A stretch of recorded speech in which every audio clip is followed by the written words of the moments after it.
ব্লকের আন্দোলন হওয়ার কথা ছিল, কোটা আন্দোলন। তো বিশ্ব রোডটাতে যাতে আমাদের শিক্ষার্থীরা না যেতে পারে সেজন্য আজকে পুলিশরা হচ্ছে এখানে ব্যারিকেড লাগিয়েছে। তো সাধারণ শিক্ষার্থীরা আসছে, আমরা যেহেতু ক্যাম্পাস সাংবাদিকতায় হচ্ছে আমাদের দায়িত্ব পালন করছি সাংবাদিকদের, সেহেতু আমরা হচ্ছে আমাদের দায়িত্ব পালন করার জন্য এখানে উপস্থিত হয়েছিলাম। এবং খুব স্বাভাবিকভাবে হচ্ছে যারা সাংবাদিক তাদের হাতে ক্যামেরা ছিল, যে ঘটনা ঘটছে সেটাকে ক্যামেরাবন্দি করার জন্য। এবং আমাদের অনেক সাংবাদিকের গলায় হচ্ছে কার্ড ছিল না। এবং যারা সাধারণ শিক্ষার্থী হিসেবে এখানে আন্দোলন করতে আসছে তারা তো নিশ্চয়ই ক্যামেরা নিয়ে হচ্ছে মানে ভিডিও করতেছিল না। যারা ভিডিও করতেছিল তারা ক্যাম্পাস সাংবাদিকরাই ছিল।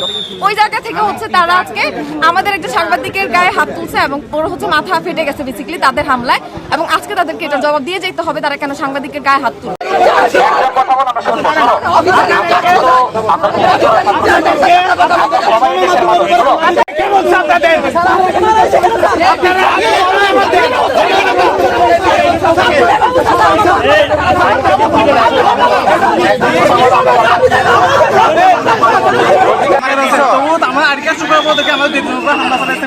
পুলিশ আমরা সাংবাদিক পরিচয় দেওয়ার পরও হ্যাঁ আমি বলতেছি উনি সাংবাদিক আমি বলছি অনেকবার, তো উনি এখন আমার মেরে দিচ্ছে বলতেছে আমি দুঃখিত, আমি দেখিনি ভাই মারা পরে খেলে কথা বলবে উনি কি প্রথমে দেখে নাই আইডি কার্ড আছে না?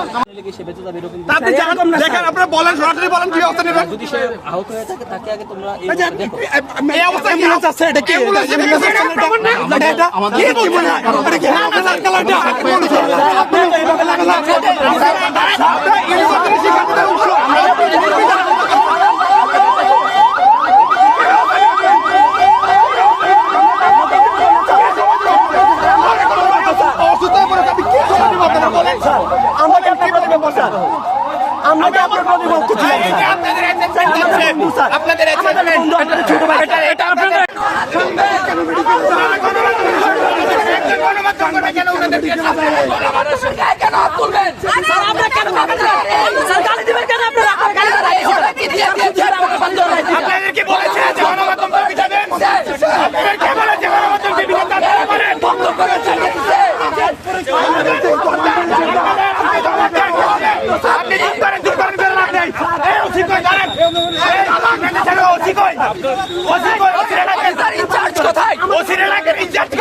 ইনচার্জ কোথায়?